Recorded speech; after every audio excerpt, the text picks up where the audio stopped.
Well, hello, good morning, everyone, and welcome to Recognition TV by Vaudeville. My name is Kurt Carlson, and I'll be your presenter today for the very first webisode of 2011. Joining me today in the studio is Corey Curtis. She's known here as a certified recognitionista. Corey, say hi. Good morning, everyone. Thank you for joining us today. Kurt is going to be answering any of your questions. You can just send those through the chat. I may respond to them in the chat room, or he may answer them at the end of the webisode as well. And at the end of the webisode, you'll get an email asking us for some of your feedback, ideas for new webisodes, and also a link to our blog post that's going to have all of Kurt's tips. Kurt? Thank you very much. Thanks for the reminder about my blog post too. So if I'm going too fast today, don't worry about writing everything down. It'll be in my blog post that follows.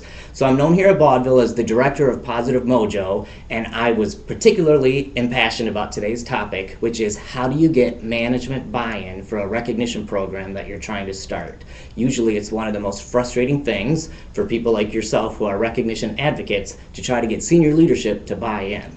So that's going to be our topic today. To get a baseline of where everybody is, Corey's going to put up a little poll so we can see where the audience members are. You should see right along the screen here something that will pop up. You'll need to click that in order to take the poll. So while you're collecting the poll results, let me describe how I'm going to go over today's agenda. I have 5 key things that I'm going to describe for getting management buy-in. The first will be getting yourself educated. The second will be starting a baseline. 3 will be implementing a pilot recognition program. 4, planning for your meeting with management. And then 5, having your meeting with management. So 5 easy steps to getting management buy-in. Before we start, Corey, how are the poll results? Well, Kurt, people are definitely here for a reason. It seems about 56% of those who are tuning in find getting management buy-in is difficult, and 13% find it impossible. Aha! All right, we've come to the right place. My mission is to help you succeed. So the first step that I talked about is getting yourself educated. The reason you're going to do this is because it's not that it's bad, it's just that we're different. Many times senior management is wired differently than those of us who have an affinity for recognition. Just different, not bad. So we need to understand how we're going to talk in language that is meaningful to them. One of the best places you can find resources on getting yourself educated is right here at vaudeville.com. Along the top nav of our website to the far right, you'll find a Recognition Resource Center. Inside, you'll find all sorts of white papers. This particular white paper happens to be about the difference between cash versus non-cash recognition. Why is this important? Because many times when you approach senior management to start a new program, they hear costs. So this helps to explain it's not about cash. Recognition does not need to be giving out incentives in cash. It's about making people feel valued. In fact, in here you'll find a study by the University of Chicago which showed that people who received non-cash recognition actually had a 14% better performance outcome than people who did receive cash instead. One of the main reasons, the people who got cash or a gift card could not remember why they were recognized or what they even spent it on. But the people who got a tangible recognition item at a lower cost to the company were the ones who saved it and had better recall and felt more motivated. So again, it's not about the cash, it's about making people feel valued and connected to their work. That's important because employee satisfaction is shown to lead to customer satisfaction, which leads to customer loyalty, which then has 2 outcomes your senior management is interested in: better net operating income and increased efficiency in the other operating metrics. There's other resources out there. One of my favorite, probably the gold standard, is the Gallup organization. In the late 90s, the Gallup organization did thousands of interviews with companies and employees to find out what drives employee engagement and satisfaction. They published everything in 1999 in this book called First Break All the Rules. If you're not familiar with this book, you may be familiar with one of its catchphrases. It was this book that introduced the phrase into the popular culture that people join an organization, but they quit their manager. So I'm sure that rings true with several people that you may work for a great company, but if you have a toxic relationship with the person you're working for, it doesn't take long for you to feel disengaged and demotivated. Another good resource is a company called World at Work. You can find some of their books online too. This is one on employee engagement published by World at Work. Another great resource is Recognition Professionals International, or RPI. You can find them very easily at recognition.org. So those are some resources to help you get started. Then the next most important thing you're going to do is step 2, get an employee baseline. So you want to find out where you're starting so you can show how your recognition program had an impact. Basically, you just want to do an employee survey. If you don't have the ability to do a large audience, that's okay. Start with your department or start with a small group that you do have influence over.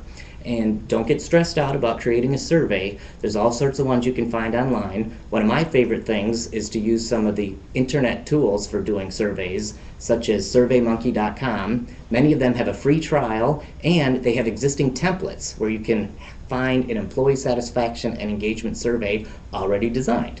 If you don't do that, some of the important questions you'd want to ask on your survey would be, how valued does the person feel at the organization? Do they feel recognition is a priority at the organization?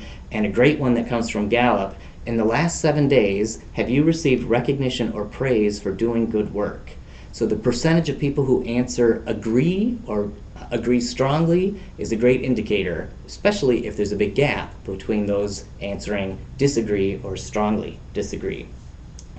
After you implement your program, you're going to repeat the survey so that you'll have a way to show the difference. Okay, so now you're ready for your pilot program, so that's my step 3. So one of the great ways to get management to see what's happening is for you to have your pilot evidence about a recognition program.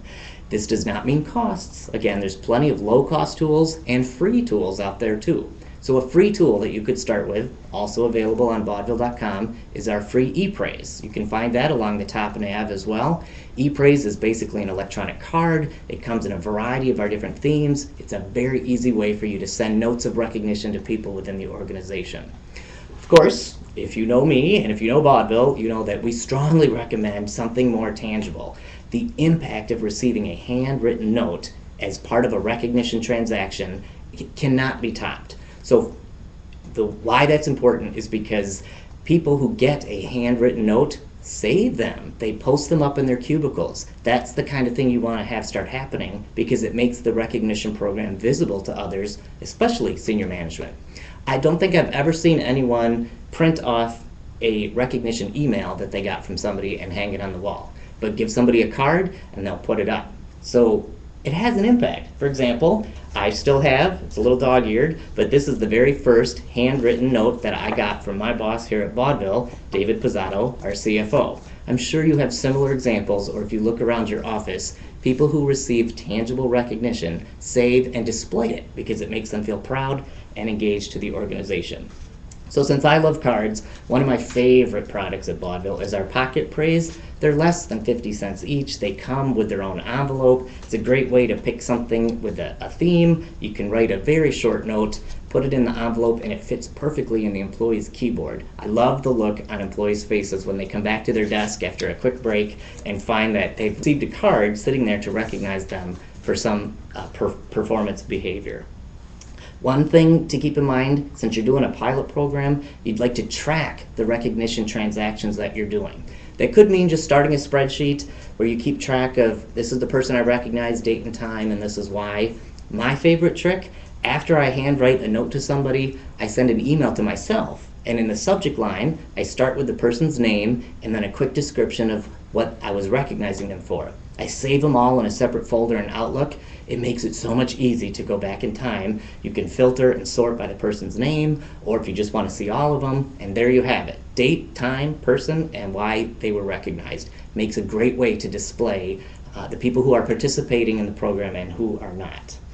So again, since recording is so important, another product that we have at Baudeville that, of course, I love because it combines a card